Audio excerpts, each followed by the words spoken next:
Hey guys, welcome to Spooky Okie Podcast. I'm Madison, And I'm Catherine. and today we have a sister state episode. What state are we doing, Catherine? We're doing Missouri.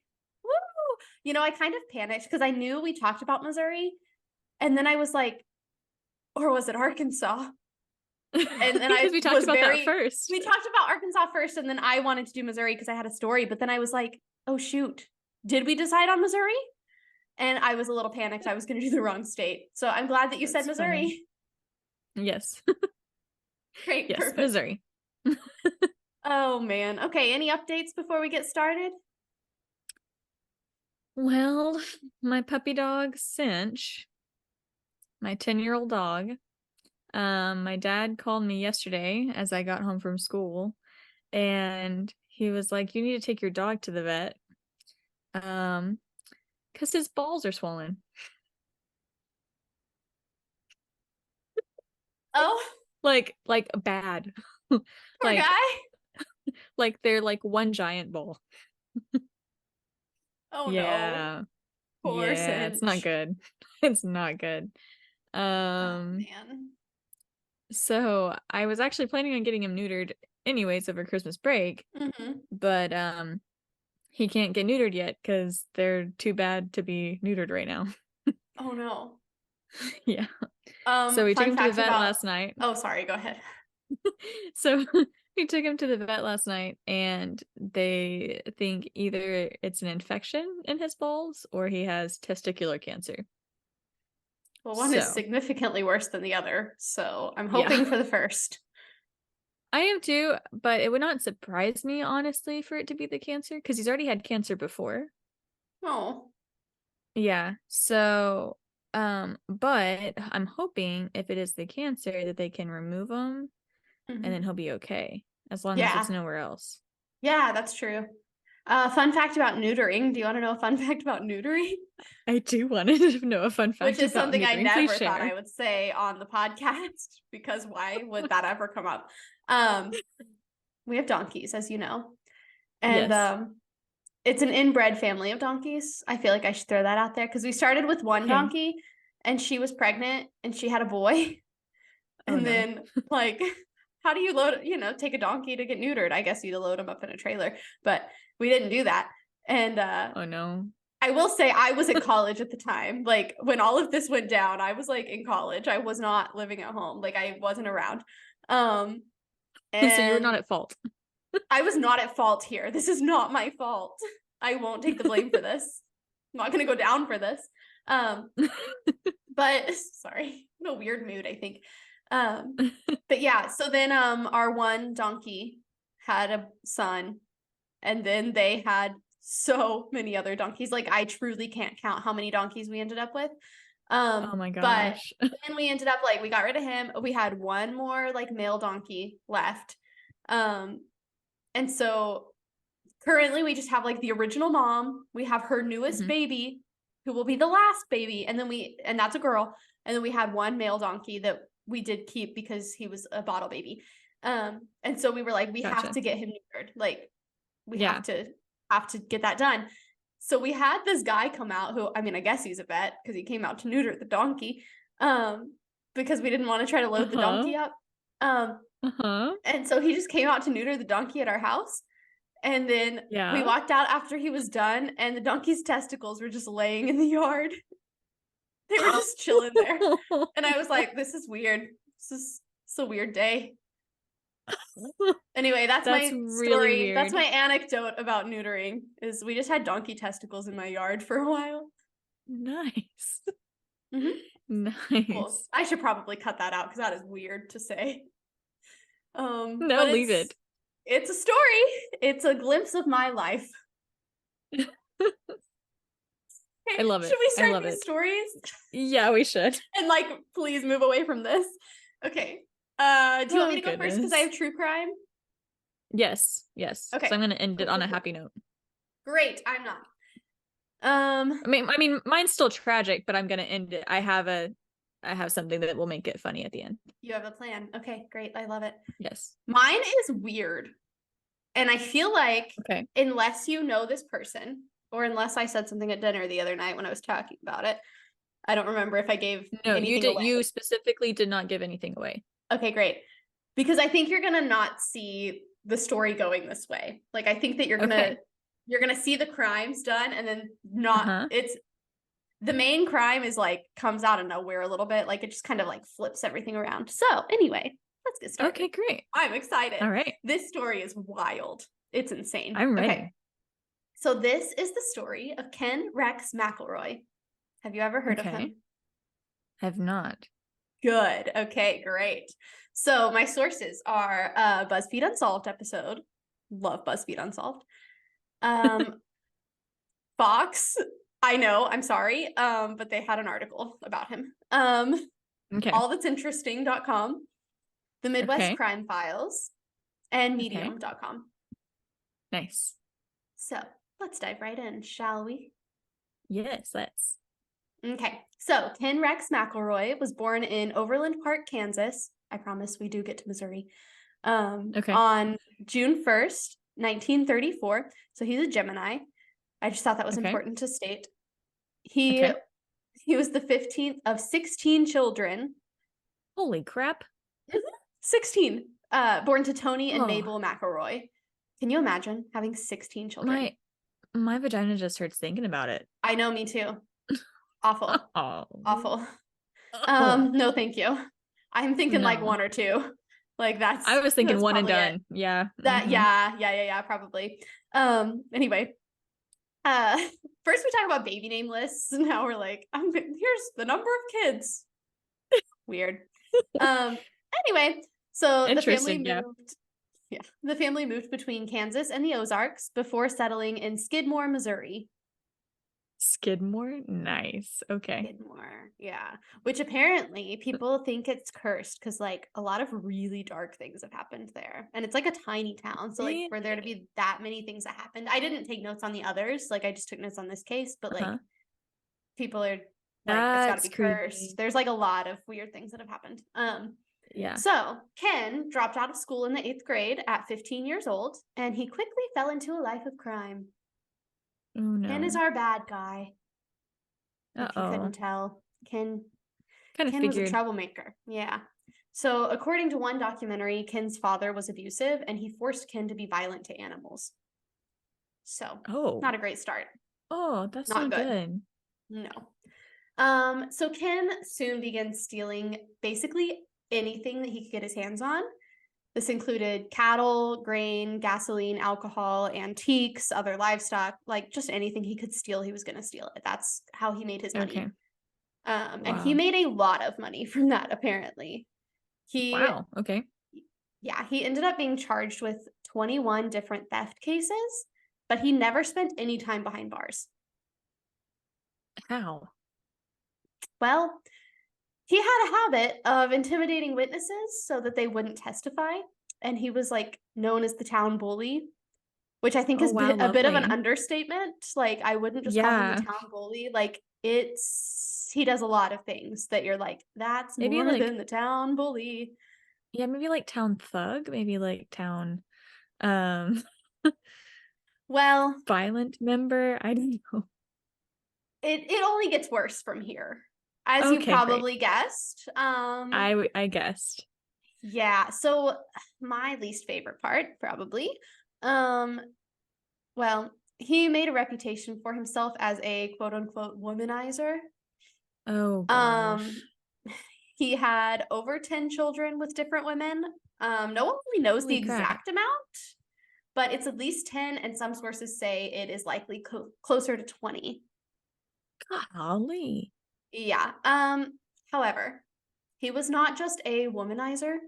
He was a pedophile and a rapist. Oh, that's what I was afraid of. The rapist part wasn't okay. Great. So a lot of his relationships, quote unquote, were with minors. Some as young as 12 years old. He's horrible. He's awful. Awful. Talk about neutering. That's when he'd be neutered. Yes, exactly. Ugh, he's horrible. It all ties together. It all ties together. Everything is connected. So he was married 3 times. And he started seeing his third wife when he was 37 and she was 12. Great. 12 years old. A literal Great. child. Not even a teenager. A literal child. Not that it would be better if she was a teenager, but truly a At child. least it would be like more socially acceptable at that time. Sort of. Yeah. Sort of. Yeah. But she was 12 years old. Her name was Trina Like, and by McLeod. socially acceptable, I'm thinking like 15, just to clarify. Right. Like 15, 16, like at that time. Because what year is this? He was born in What time frame? 34, but Okay. they would have gotten together in shoot, I don't know. Yeah. Because I my can't grandma do was born quick in. math. My Whenever he was grandma was born around that 37 is when time. they got. Yeah. So whenever he was 37, whatever year that is, 70s, early 70s, something like that. Mm-hmm. So yeah. Wow. So her parents initially opposed the relationship. I wonder why. I wonder why. So you know what Ken did? Do you want to know what Ken did? Let me guess. He did something bad. Say that. You could say that. He burned their house down and shot their dog. And then they decided to just agree to the marriage. I wonder why. I mean,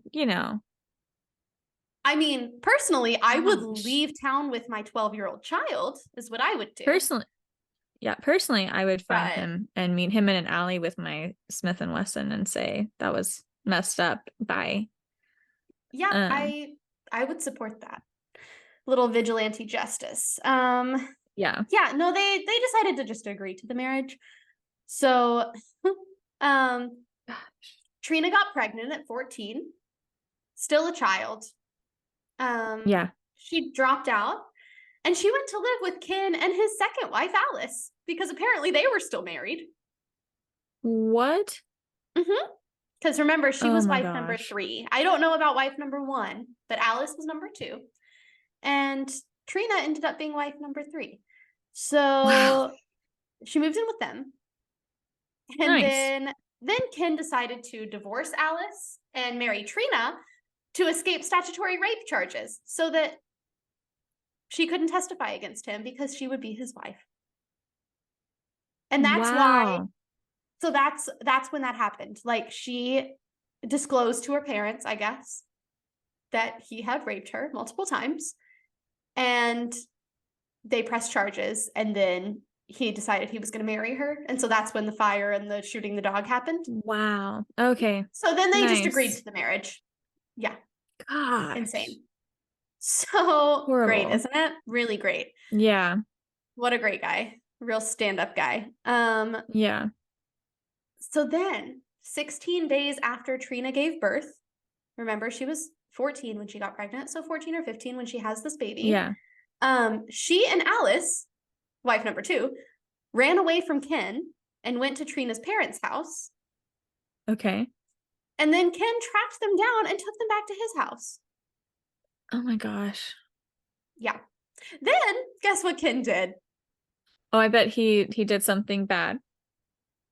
I think you're picking up on the pattern here. Uh-huh.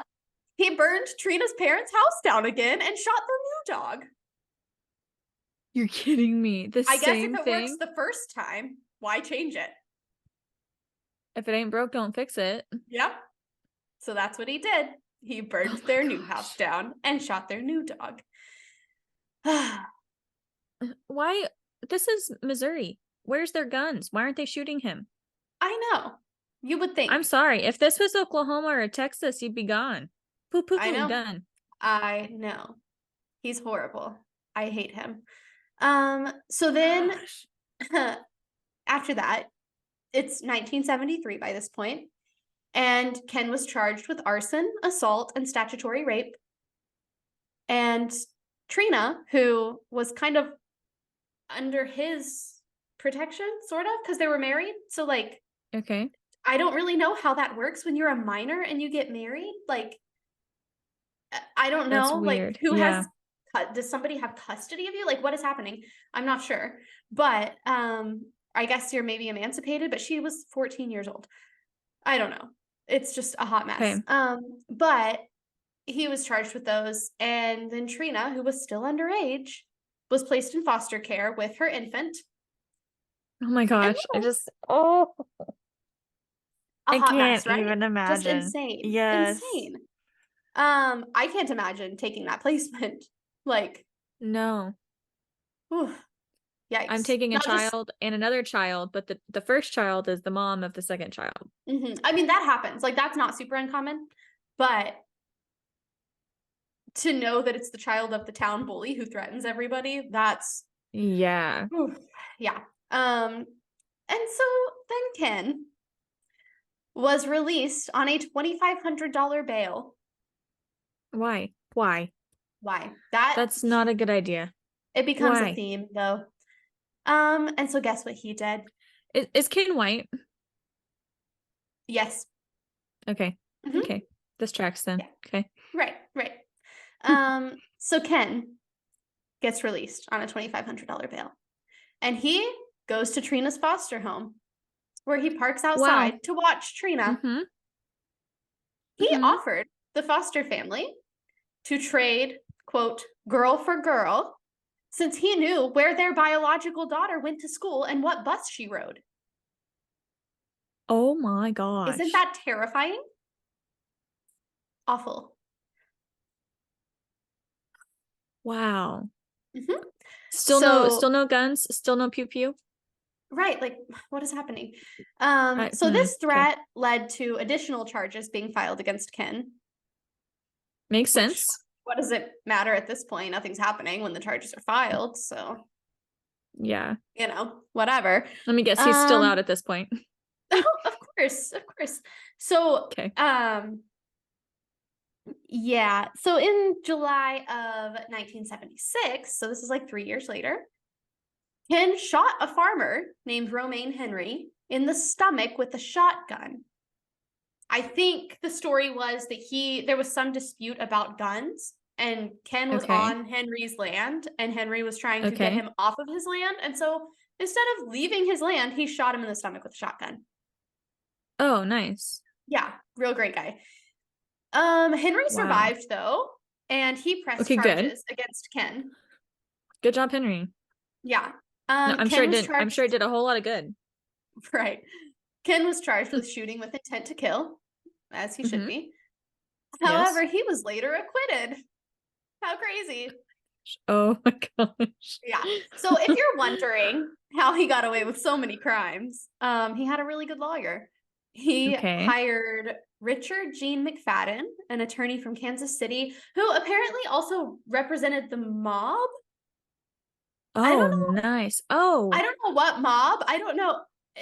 It's very vague. I feel like I've heard of that. I feel like I've heard of that lawyer before. Well, apparently he was really good because this dude got away with everything. Gosh. All the time. I'm so annoyed. Okay, should I tell the people what happened? Yes. If you follow me on Instagram, you probably already know. Because I put it on my story immediately. Nice. I forgot to hit record. So we recorded the first half of the episode-ish. Not even my whole story. And then I was like, cool, let's, take our little Zoom break that we have to take. And then we'll get back on. We get back on. We have a great, we almost finished the episode in this next, little session on Zoom. And then we get off of Zoom and the meeting doesn't save. And I realized I never hit record. It is my job to hit record, and I never hit record. So here we go. We lost all of that content. It was some good stuff too that we'll never get back. And I'm so upset. Okay, now it's been 2 hours. So where were we? Then in the meantime, because then my dog started throwing up. Yeah. So. Yep. It's been quite a night. Yeah. Okay, let me try to hop back in. I think I was talking about the mob at the end of the first you were talking recording about the lawyer did. the guy's lawyer that also protects the mob. Yeah. Yeah. Okay. So I'm annoyed now because now you know the big twist at the end. Like, you I know know. how it ends now. And so this was not a good episode for this to happen with. I know. Okay, let's just try to Okay, pretend I'm like we gonna don't know pretend each other's stories. I'm gonna pretend that I know nothing. Great. Okay. Clear your mind. Just get ready for me to retell this story. I'm just going to react like I reacted before. Great. Perfect. I'm so annoyed with myself. Okay, so he hired Richard Gene McFadden, an attorney from Kansas City, who also represented the mob, apparently. I think that's where we left off. Yes. So, Ken's next big notable crime was in 1980. Okay. So one day, some of his and Trina's kids, because they had multiples by this point, they went into a local store owned by Ernest Bowenkamp. He went by Bo, and his wife Lois. So when one of the kids tried to steal some candy, wonder where they learned that skill from. Got that from Daddy Dearest. Yep, the clerk caught them. And when the clerk asked if they were going to pay for it, the child ran out of the store crying. Okay.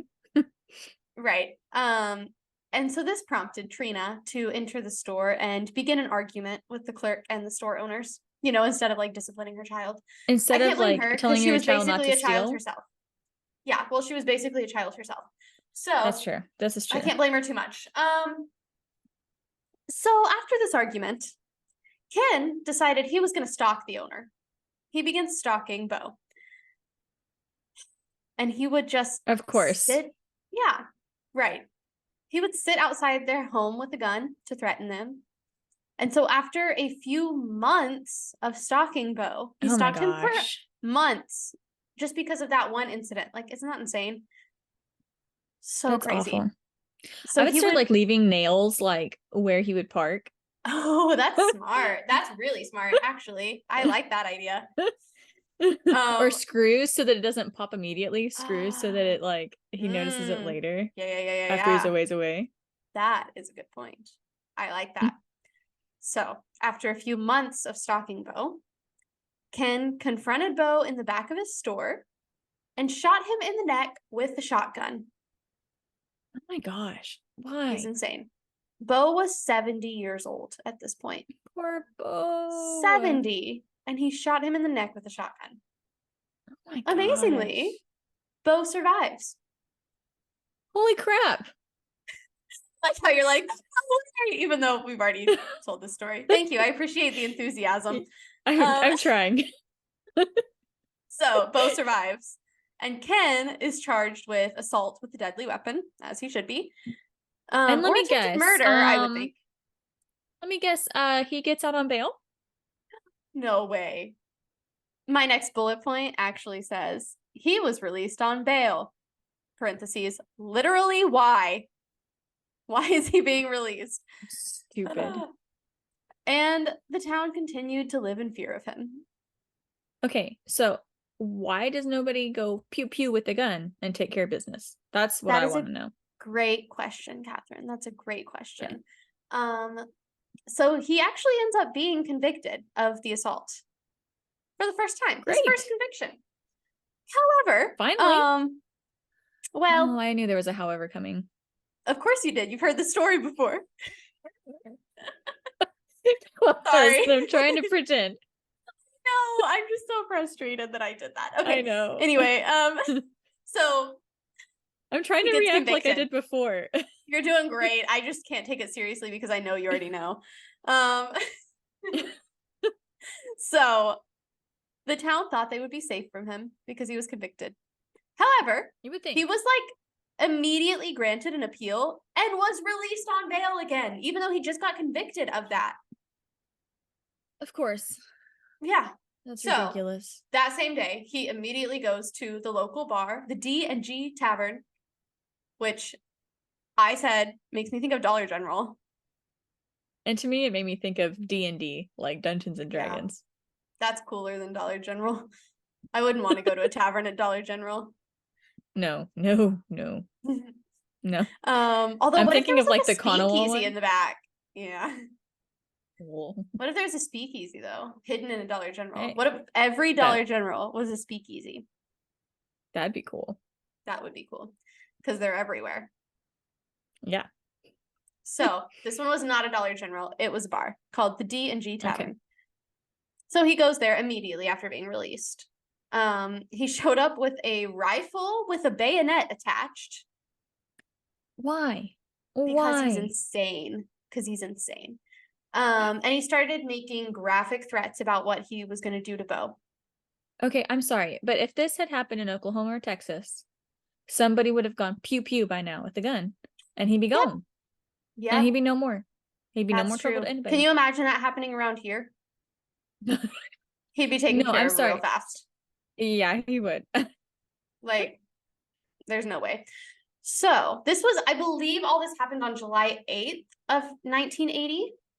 And so a couple days later, on July 10th, apparently that's when his appeal was going to happen, which seems very fast for me, just knowing how slow the court system moves, but whatever. Who knows? Maybe it happened faster back then. Maybe so. That was like 43 years ago. So I don't know. So the backlog hadn't gotten quite as backlogged yet. I guess not, because it's bad now.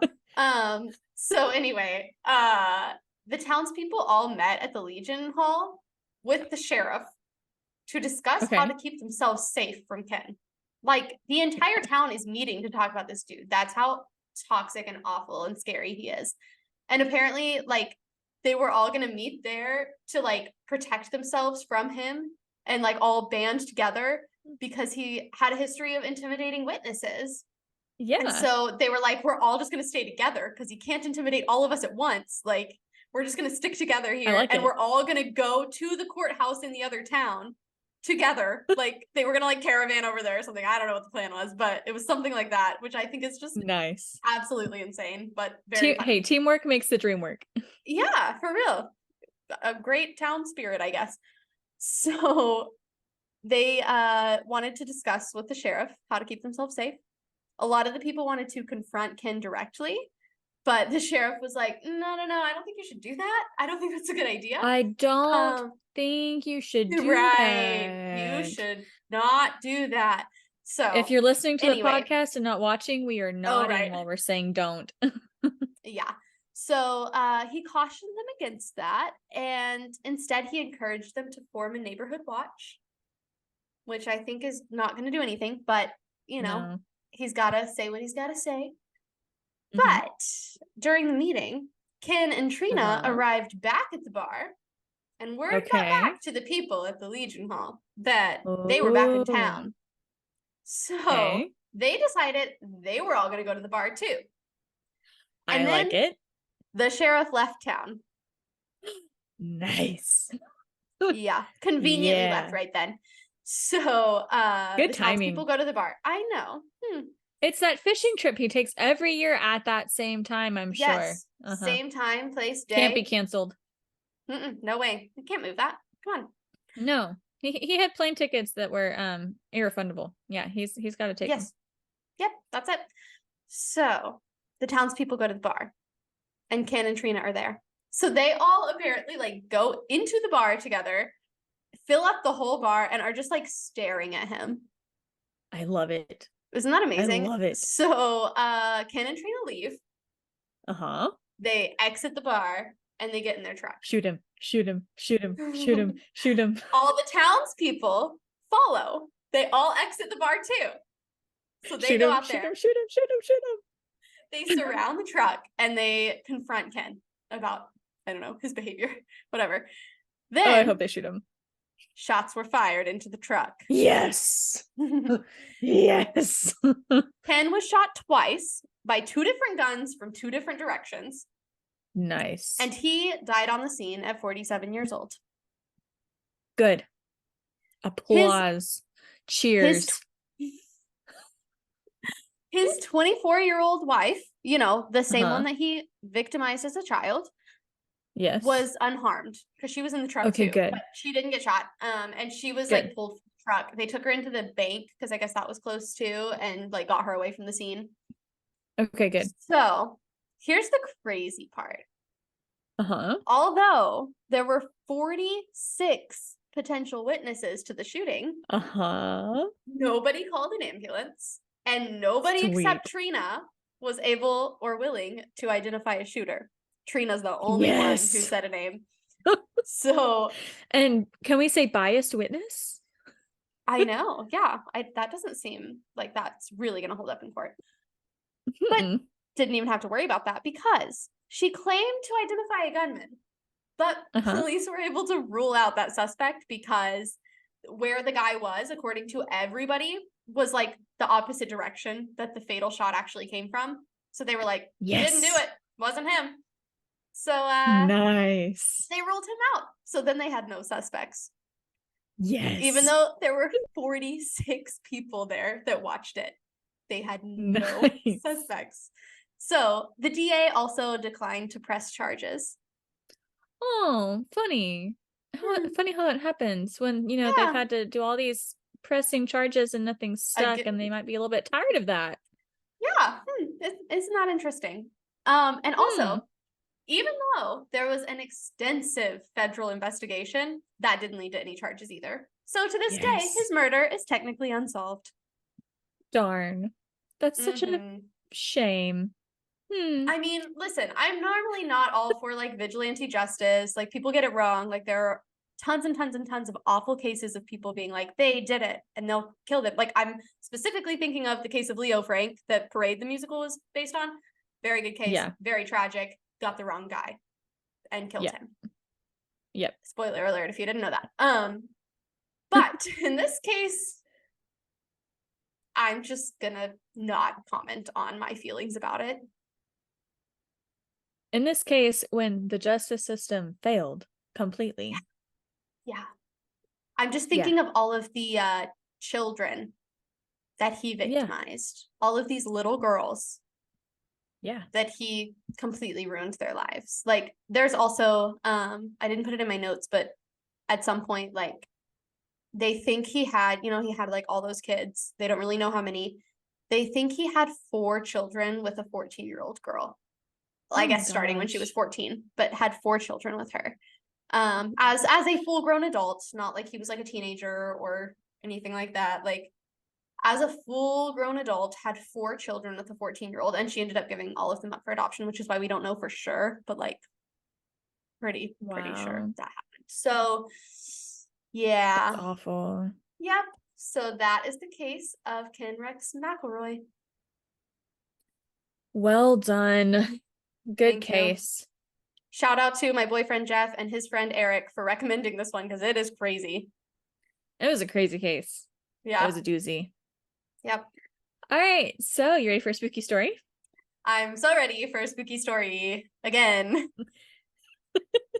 All right. Today, I am talking about the Lemp Mansion in St. Louis, Missouri. Cool. All right. So, my sources before I forget them. So, Mm-hmm. this is 2 times I remembered. This is pretty Look at impressive for me. you. I was I going to know. say, even if you had forgotten, I could take it from when you did it before. No, I couldn't. We didn't record. I didn't record. So annoyed. All right. So, my sources are lempmansion.com, legendsofamerica.com, kcghosts.com, thetravelchannel.com, because there was an episode of Ghost Adventures about this case. Because of course there was. Yeah. And in 2013dollars.com. I'm sure you can guess why I use that source. I sure can. I love that source. It's a great source. I use it quite often in stories. All right. So, in 1838, John Lemp immigrated to the United States from Germany, and he started running a grocery store. His grocery store was unique because he sold a lager beer that was not common in the area at that time. He actually used the natural cave system under St. Louis to age the beer because this cave system stayed cool enough that it would help him keep the beer at the right temperature to brew it, so it was this light color instead of the dark color like most of the other beers were. Cool. I know nothing about beer, but I do have a fun fact about beer. Oh, I would love to hear your fun fact about beer. Again, since I've already said this. Again. I'm gonna keep commenting on that. I know we could just play it off and pretend like we've never heard this story, but I have to be authentic, you know? Yeah, I get So it. anyway, for those of you who don't know, I'm also like a professional actress or whatever. And I love the or whatever. I can't be like, I'm a professional actress. That sounds so awful. Like, gross. I I'm tell an everybody that you're actress, a professional whatever. actress. You know, I live in Oklahoma. Like, it's not like I'm out in LA or something. Whatever. But like I have made a living from it for I don't know, a year and a half. You've gotten paid for being an actress. I would say that's a Yeah. professional actress. I mean, I do like I have an agent. I made enough to live off of for about a year and a half before I got this new job because I was like, man, this strike. Whew. Yeah.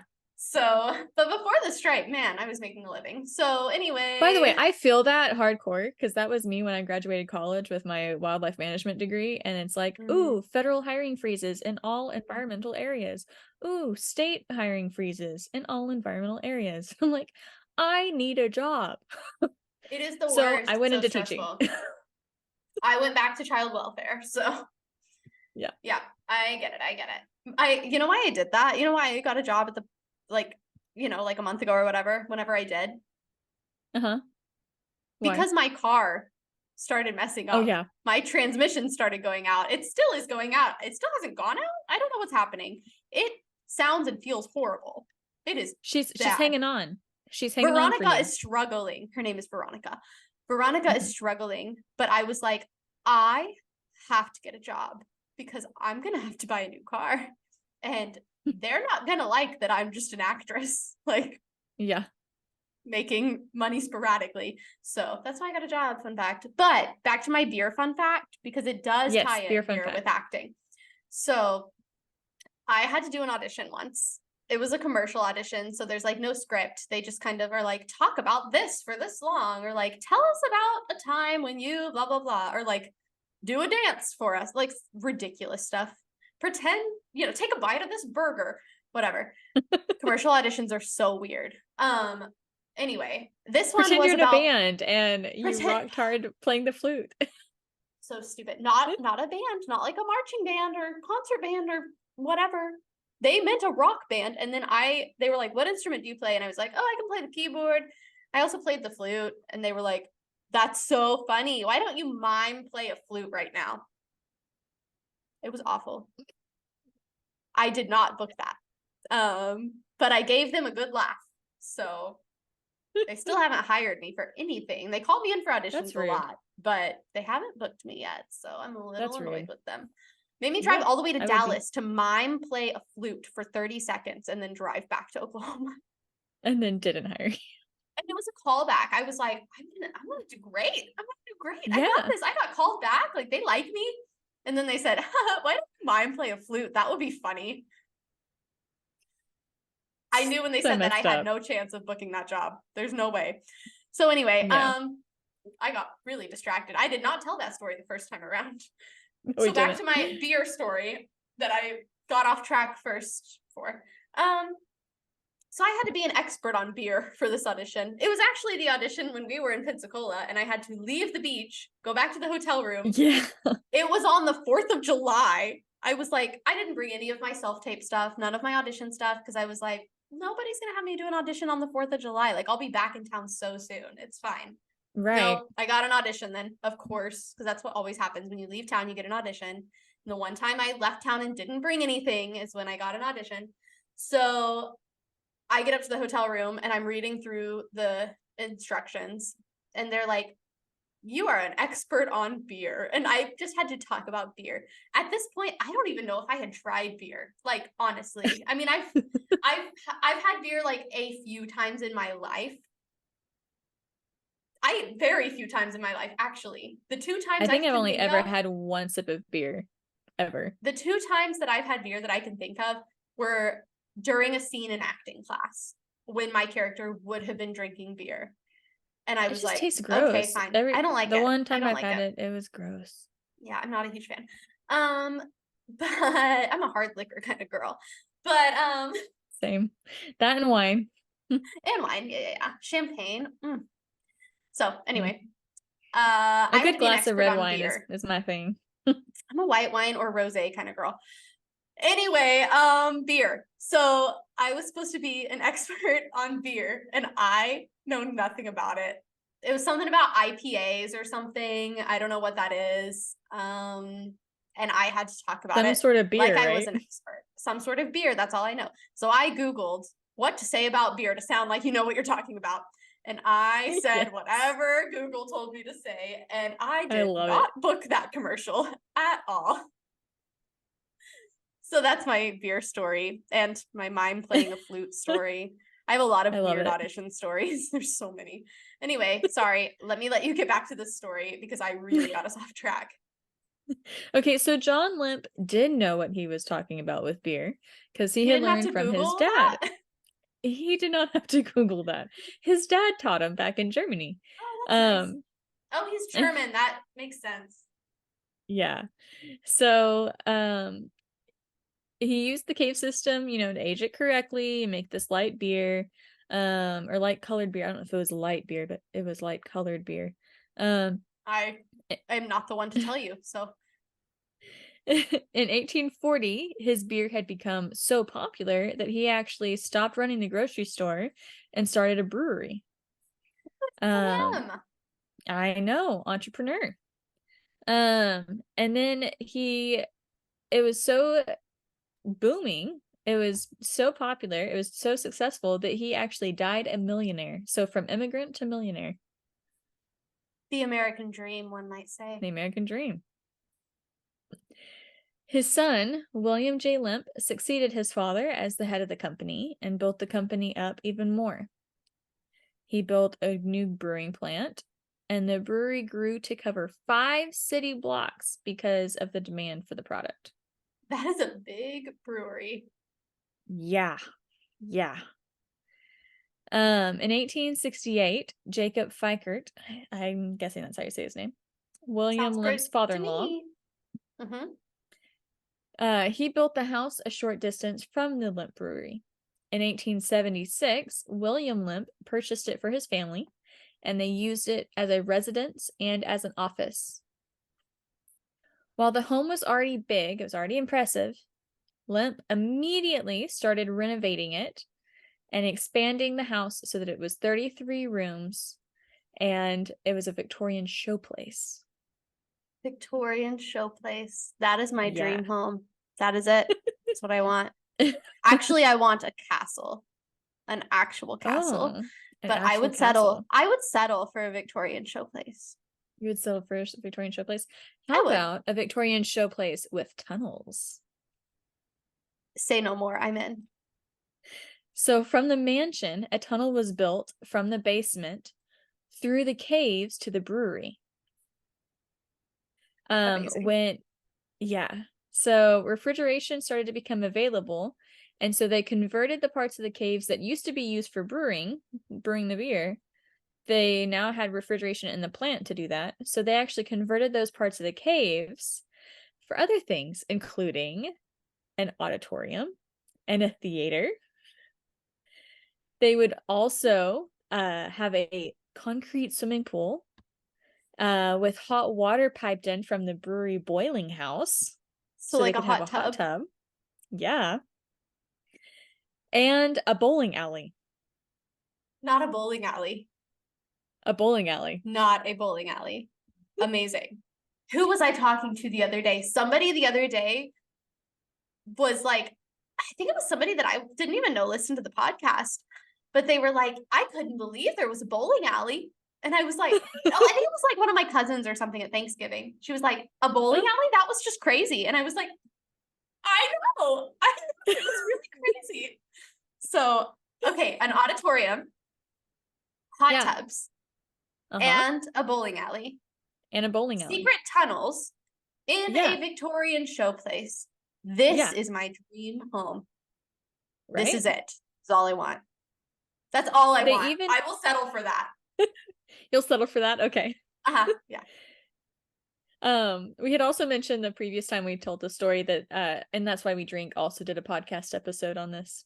They did, and I remembered it at some point when they talked about like the tunnels or something. I The don't remember. tunnels. Yeah. But I was like, wait a minute, I've heard this before. And it was like episode, what did I say, 16? We looked 16. it up last time. Mm-hmm. 16. And I remembered that. That was years ago. I'm really impressed with myself.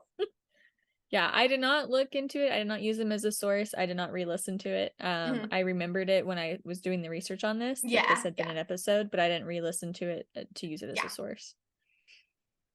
All right. So they also had from the street level, so from Cherokee Street, where like the house was, they actually had a staircase going from the street where the carriages ran underground to the theater. So a spiral staircase wound down through the street down to the theater. That is so cool. That is Isn't so that so cool? Can you imagine being like going with your girls on a night about town and you go down this spiral staircase into this cool theater in a cave? Oh, I want to go so How cool bad. would that be? That's amazing. That's the dream. Isn't it though? That is amazing. Okay. All right. And think about it. You're in Missouri. If there's a tornado warning, you don't have to worry about it. You can just stay doing what you're doing. That's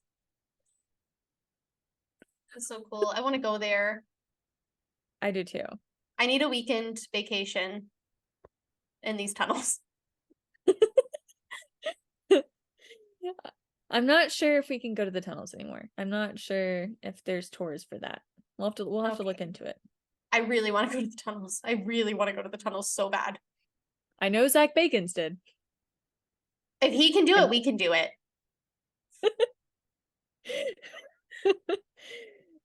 Yeah, I'll talk more about his episode later, but yeah, and he did in his show. All right, so yeah. All right, so however, in 1901, the dynasty starts to crumble. They always do. So in 1901, Frederick Lemp, who was William's favorite son and the heir apparent to the brewing dynasty, he died under mysterious circumstances. Ooh, the drama. The drama. So here's the thing, though. Different sources say different things. Some said mysterious circumstances, and some said that he had always been in bad health and died from heart failure. But he was only 28. So, I mean... Oh, he's so young. That's really young. It's even like for so that time, young. that's young. Mm-hmm. Yeah. Did you know that like life expectancy, you know how it used to be like really low? Uh-huh. Do you know why? Why? Because there was such a high infant mortality rate that it skewed the numbers. It's not like people like everybody was dying super young. So many people died in infancy and childhood that it skewed the numbers.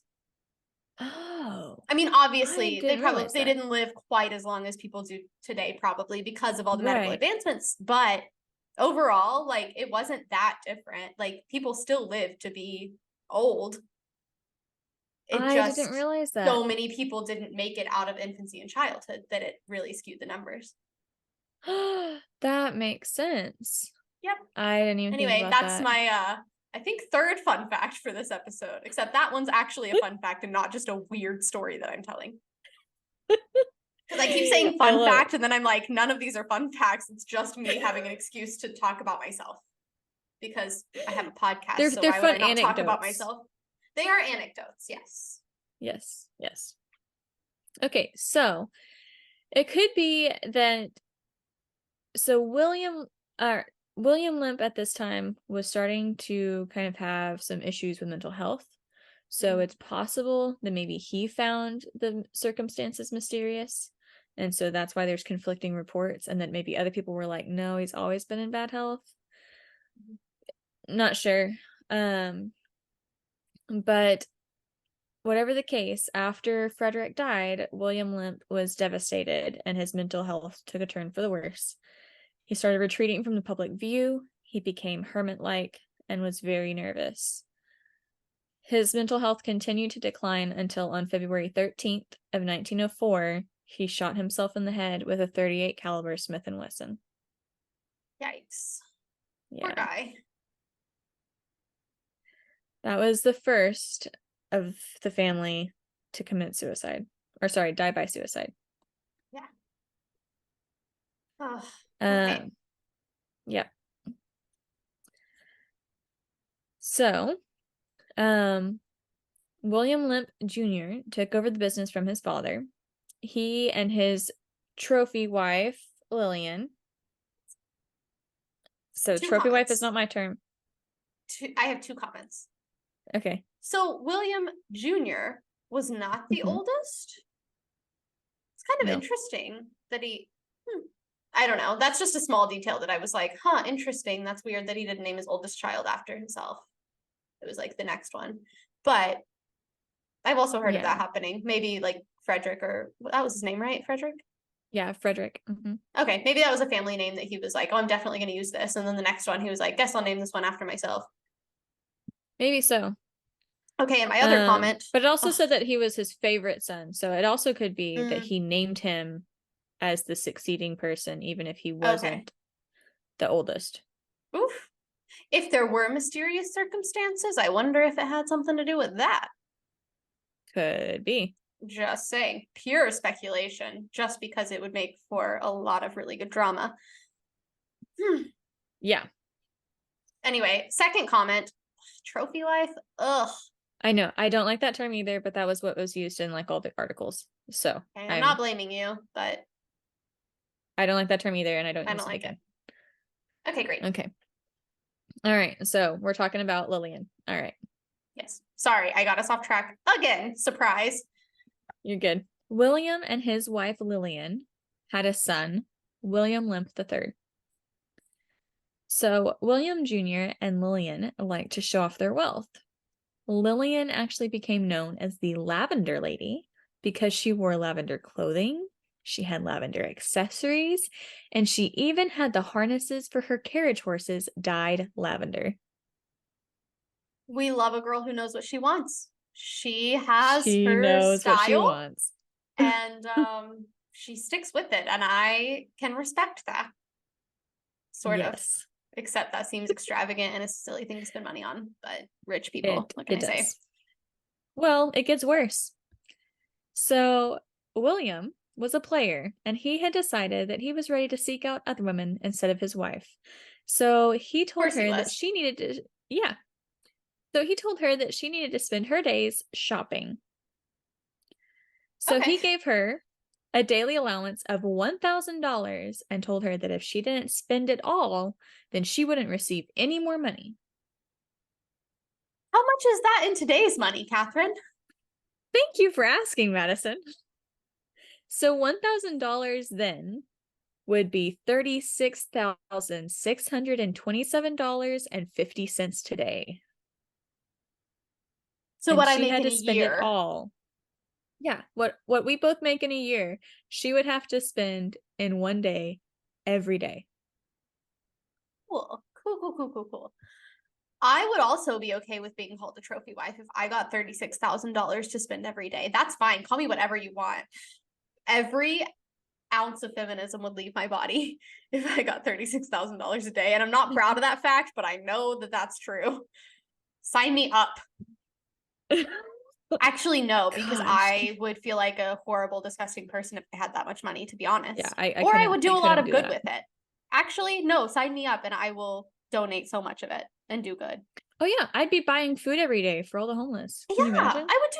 Can you imagine how much good you can do with that much money every single day that you have to spend? Like, although today that buys like what, like 5 people meals? Yeah. But like, you could really make such a difference with that much money. Oh yeah. Can you imagine? I'm gonna guess she probably didn't do that, did she? Oh no.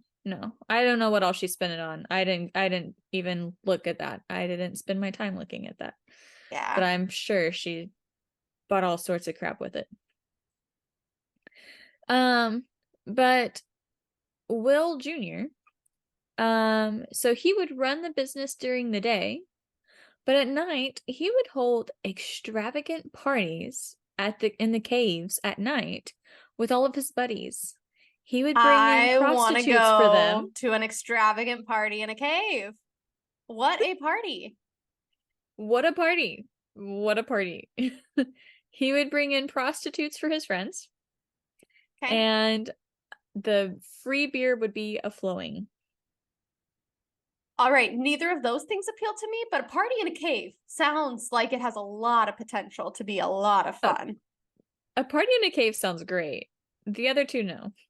No, not my style. So eventually his wild ways became apparent when he had another son, but with a woman that was not his wife. Uh-oh. Not good.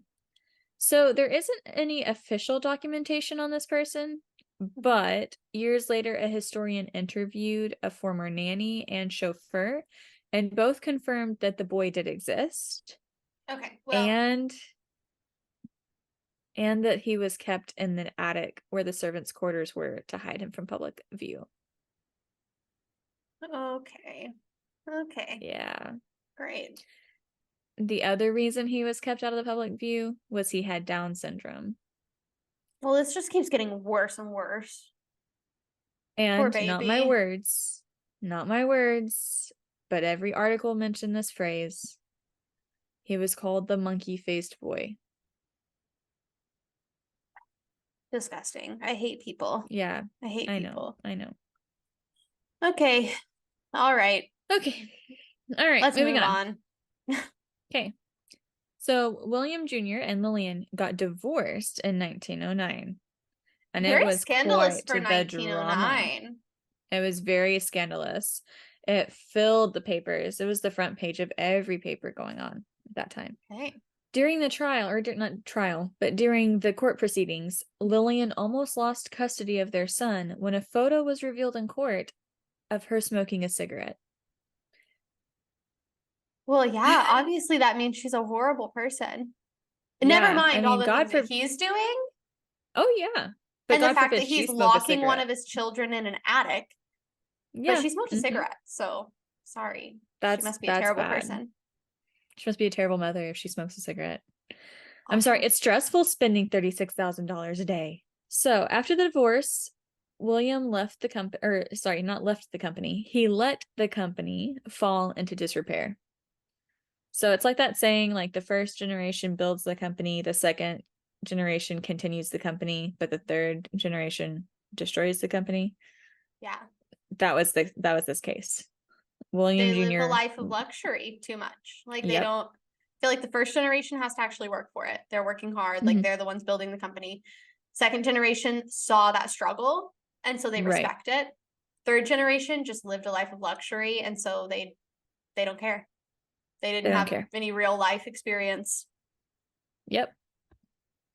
So, he lets it fall into disrepair, and then when prohibition comes into effect in 1919, it just sealed the fate of the Lemp Brewery. Well, that'll do it. Yep. In fact, I didn't put this in my notes, but at one point, I think the workers just showed up to work and the factory was closed. The brewery was closed, doors locked. It was done. And they hadn't That been was a informed. that building was 5 city blocks. That had to Yeah. be so many workers. Yeah. Think about what that would do to the economy of the town. That many people losing a Yeah. job all at once. That's insane. Yeah. Um, a year later, on March 20th of 1920, Elsa Lemp Wright, so William Jr.'s sister, Okay. shot herself in the head just like her father before her did. Oh, okay. Yes. And it said in some of the reports that it was rumored that she was unhappy because her marriage was rocky, and that they think that's what caused her to do that. So Okay. I'm not sure, but that was the rumors at the time. Okay. William Jr. began to slip into depression and started the same withdrawal that his father had. And on December 29th of 1922, he shot himself in the heart with a .38 caliber revolver in the same mansion as his father 18 years before. Oof. He was found in the room just to the left of the main entrance that at the time was his office. So Goodness. .38 caliber revolver again. Same, yeah. Same kind at least. Yeah, same kind. I really want to know if it was the same gun. I know. I wondered that too, but I didn't find any. I think you would think they would say that if it was the exact same Yeah, gun. because it's I very think they would poetic if it say, is the same. right. In 1943, William Lemp III died of a heart attack at age 42. Oh, really young. Mm-hmm. Charles Lemp, William Jr.'s brother, became a recluse in the mansion, becoming obsessed with keeping germs away. He would wash his hands constantly, and he would wear gloves before he touched anything. I remember that part from And That's Why We Drink. Mm-hmm. Goodness. During this time, William's illegitimate child died at age 30 and was buried with only the marker Lemp. Mm. Yeah. He was also really young. Was he in the attic the whole time? Yeah, he was in the attic the whole time. Okay. Yeah. Shortly after this death, Charles became the fourth person in the Lemp family to die by suicide. This is extra sad. Before he turned the gun on himself, he first shot his beloved Doberman Pinscher, and then he climbed the staircase to his room on the second floor and shot himself with a .38 revolver. Why are all the dogs getting shot in this episode? That's the I third don't dog know. to get shot in this episode. I know. Ugh, I know. okay. Yeah.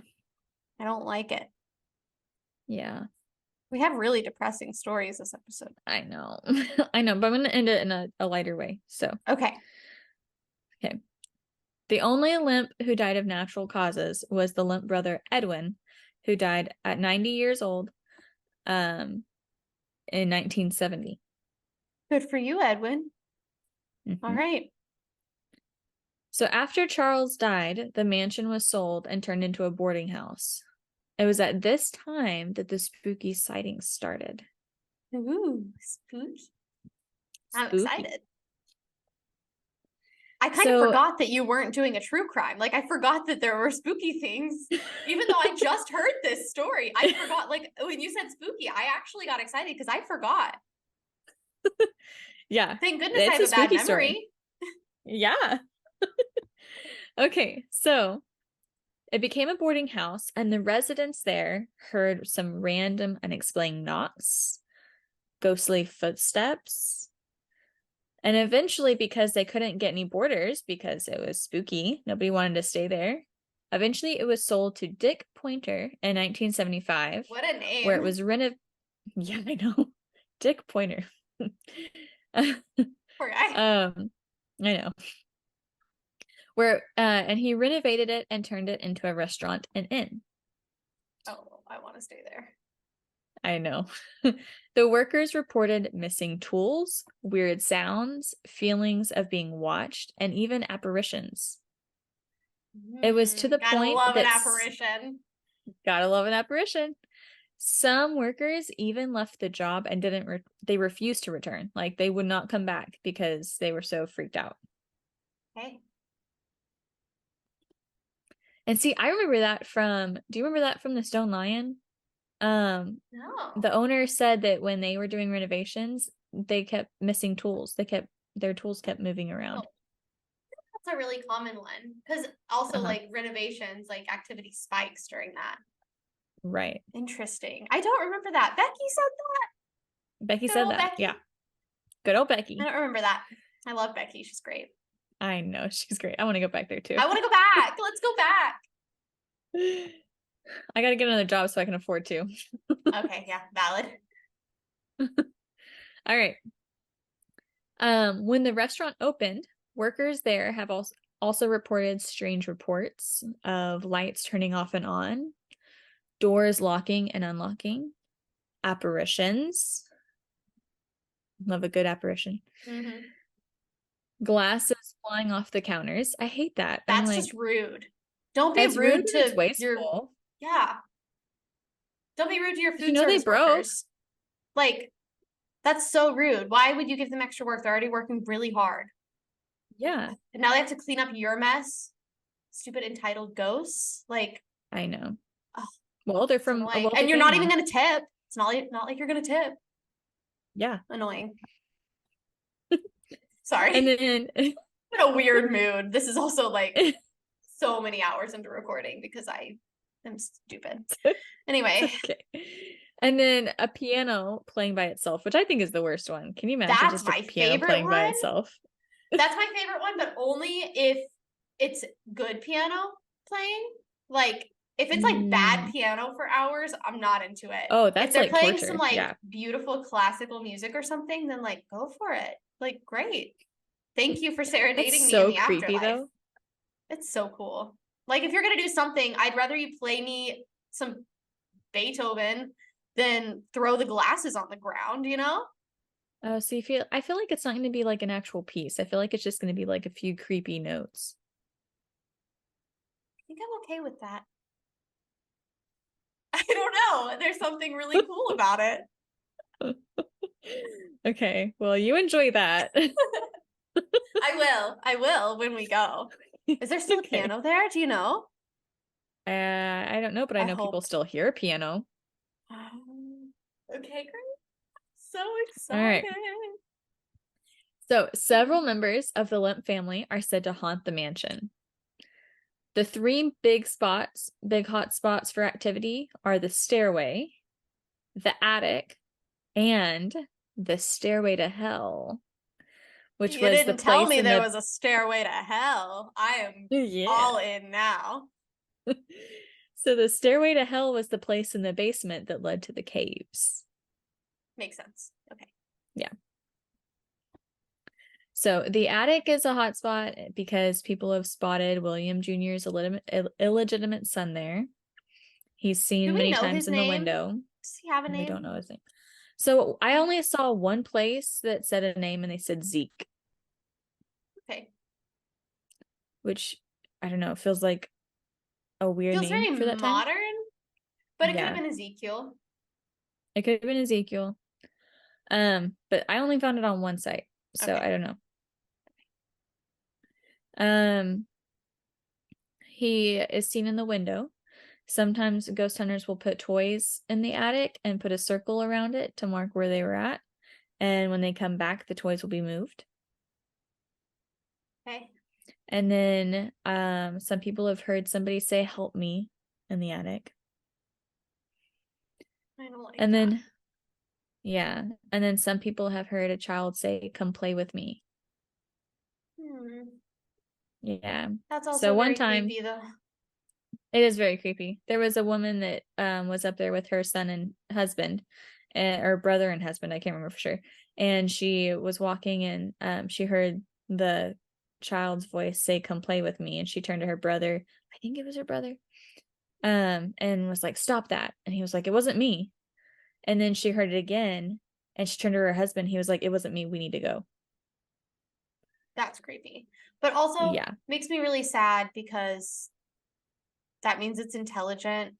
It's like talking to a child, moving toys. So it's not just residual. So he's like stuck there. Yeah. I was hoping it was just residual. No. Poor baby. I know. Ugh. Okay. All right. In the downstairs bathroom, many women report a man peeking over the stall. So this is William Jr., and they believe he's continuing his womanizing ways in the afterlife. Disgusting. Yes. Can't stand him. No, gross. On one occasion, a woman actually went back to the bar and told the two men she was with that night, "I hope you got an eyeful," thinking that it was one of them that peeked at her. However, when the men protested and saying that they had never left the bartender confirmed that they never left the bar. Can you imagine? Like, I don't know if I would be relieved to find out it was a ghost or if I would be even more freaked out. Like, I don't know which way I would prefer. Like, would I prefer it to be a ghost creeping on me or an actual person? I don't know which one's worse. I think it's worse because I can't hit the person. I can't hit a ghost. I can See, hit but the man who looked at me. I think for me, a ghost is less of a physical threat. If it's a real man, I don't know what he's going to do next. You know what I mean? Like, that's true. There's more of like an actual physical threat. am 5'1". Like, what am I gonna do? You know, like, I know. I can't exactly protect myself. Yes, you can. I really can't. Okay, you need to take Krav with me. I I need really to go back to do. Krav, and you need to come Yeah. do Krav with me. Yeah, that's true. Because they specifically do moves that doesn't matter the size difference. Okay, that would be good. Because Yeah. I'm very petite and Yeah. not strong. You're And they do strong. ones You that, work out. You're strong. You could protect yourself. and I they am do not things that are meant, strong. but they do things too that are focused, that are like, it's not strength based. Like Okay. it's specific moves. Okay. I should do that. Yeah. I really should. Yeah. Anyway, that's why I would prefer to be creeped on by a ghost and not by a real person. Okay. A ghost, creepy, weird. Makes for a good story though. Real person, Yeah. I don't know what he's gonna do next. I am scared. Yeah. That's my I get reasoning. that. The next one of the other hot spots is William Sr.'s bedroom. In William Sr.'s bedroom, this one's sad. They repeatedly hear somebody running up the stairs and turning the knob and or kicking the door.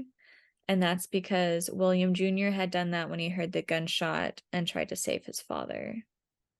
Oh, that is sad. Yeah. Yeah. Okay. That's residual at least. Yeah, that's residual. So a weird thing about this room is belongings disappear. So several people in this room, after they've gotten there, when like before they really like unpacked things, like things are not scattered out around the room. Like they've just gotten there, everything's neat and tidy. They'll take something out of their suitcase, sit on the bed, turn around, come back, and it's gone. Oh, They look under the spooky. bed, they look everywhere, it's not there. They look Does it during their reappear? entire stay, it does not reappear. Okay, see, that's rude. They That is shouldn't rude. do that. I don't like that. But it also opens up a dialogue, if I may get us off track again, of the question of when ghosts take something or move something, even when they just move something, do they move it? Or does it like disappear into a different dimension and reappear where they want it to be? Like, where does it go? Right? Is it physically moved? That's a So great question. since the item is I think gone, like, is it in another dimension somewhere or something? that's Another an plane of excellent question. existence. Like, I have I so think many another plane of questions and we're never going to existence. find out. Like, we're never going to find out, but I have so many questions about that sort of thing. I get it. Yeah. Anyway, sorry to distract you yet again. All right, so one really interesting story that was reported for this room was there was a guest staying in the room, and their group walked by the room and saw that there was a key in the door and that the door was open. And so they go back to the manager's desk, and the guest was upset and talked to the manager, and the manager was confused because there's only two keys to that room, the one in the guest's hand and the one in the manager's hand. Ooh, okay. So how could there be a key in the door and it be open? It's a ghost key. It's a ghost. So others reported seeing a tall man looking irritated in a white shirt and black pants walking behind the large group. And again, he looked irritated, like he was annoyed with the group. And he walked into the room as the group passed. Do you think, going back to this ghost key, do you think it was a ghost key? Or do you think, sorry, I'm really into all these hypotheticals right now for some, I'm in a mood. Do you think it was a ghost key? Or do you think at some point the key was an object that a ghost stole and took into another plane of existence, dimension, whatever you would like to call it, and then they replaced said key because it was lost for so long, and now they have popped it back into our dimension to use? Maybe so. But there was no guest or worker fitting that description, but it did match the description of William Sr. Ooh, okay. Interesting. So did they ever find William the key Sr. that was in the door? Was there just somehow now a third key, or did the key disappear again? The key disappeared again. The door was just open. Okay, so it may be a ghost key. Or maybe they took it into another dimension again and will bring it back one day to use again. Maybe so. Cigarette smoke is also smelled around that area. Okay. Not a big fan of that. No. Some random things that are heard. People have heard phantom cat meows, phantom baby cries, phantom people talking. A person who stayed in the lavender lady's room reported feeling somebody caress her head during the night, which she said she found comforting. She found it comforting. I don't find that comforting. No. No, thank you. No. Keep your hands to yourself. I do not consent. No. Absolutely not. That is the opposite of comforting. Yeah. Can you imagine like thinking that you're sleeping in that room alone and then somebody just touches your face? Like, no. Creepy. So today, the Lemp Mansion is a bed and breakfast. It has a restaurant with fine dining and features a mystery dinner theater. Tours are also available. Did you say the mystery dinner theater last time? Did I just miss that? I did not. You didn't get to that point, did you? Oh my goodness, we're going. Like, I want to go. I'm ready. I will pack right now. Let's go. I can't wait. Maybe we should do that over spring break. Oh, spring break works too. Except but we could do it for. I have a normal job now, so it has to be on a weekend for me. Right, but we could do it like over a spring break weekend. Yeah, that would be so fun. We could do it like as an early birthday thing for you. Yeah, we could. Okay, great. I'm excited. Okay. All right, and then I'm going to end on a funny story. Oh, great. So I got this from Reddit. Great. So have no idea if this is true, but this is a person's Who cares? Story. We're talking about ghosts. Does it matter if any of it's true, to be honest? Okay, so this is by user Courtnall14. This was posted 2 years ago. Okay. Ooh, recent. Went on a ghost tour date there about 7 years ago. It was only like the third or fourth time that we'd gone out. They happened to be hosting a pretty large outdoor party the same night, and people dressed to the nines were milling about outside when our tour started. So wait, a ghost tour date? Yeah. Jeff, if you're listening, I want to go on a ghost tour date, even though you don't believe in any of this stuff. Okay. So we managed to take the whole tour. We learn all about the estates, the underground caves, mostly unbelievable theories about Jack the Ripper moving from London to St. Louis, etc. Wait, what? And we find ourselves. Wait, is that a theory? Apparently. For real? Apparently. I guess. I don't know. Will be hyper fixating on this right after we're done recording, and I will learn everything there is to know about this theory. I am fascinated. Sorry. Anyway, continue. And we find ourselves back outside the mansion. Around that time, the band playing at the event starts an enthusiastic cover of Sweet Caroline. You know, Sweet Caroline. So, bum, bum. Exactly. Sorry. So, right in the middle of our tour guide answering a question about one of the many suicides that plagued the cursed Lemp family, my date and I both yell, "Ba, ba, ba." And the rest of the tour looks at us. Was I the date? And the rest of the tour looks at us like we're nuts. We've been married a little over 2 years. Spooky, I know. Oh. Isn't that sweet? So cute. I love that. Okay, so saying that reminded me seeing the cursed Lemp family. I forgot to add my Zach Bagans anecdote. Oh, yeah. Okay. So I was supposed to end with this story, but now I got to end with the Zach Bagans. Okay. Also a great way to end an episode.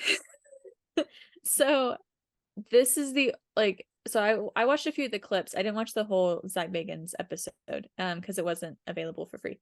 But a few clips were available on the Travel Channel site.